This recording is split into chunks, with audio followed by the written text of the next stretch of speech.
மே 5ஆம் நாள் இங்க வணிக நாளை கொண்டாடிட்டு இருக்கீங்க.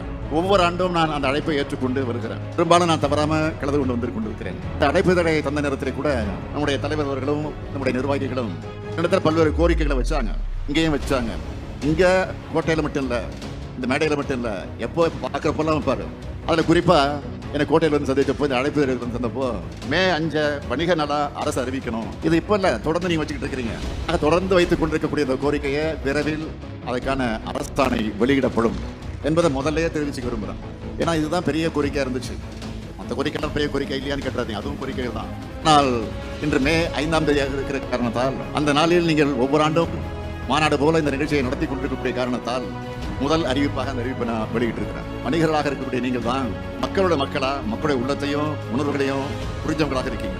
உங்களுக்கு உறுதுணையா நம்ம திராவிட மாடல் அரசு என்றைக்கும் இருக்கும். அது எந்த சந்தேகமும் நீங்க பட வேண்டிய அவசியம் இல்லை. அது கலைஞர் காலமாக இருந்தாலும் சரி, என்னுடைய காலமாக இருந்தாலும்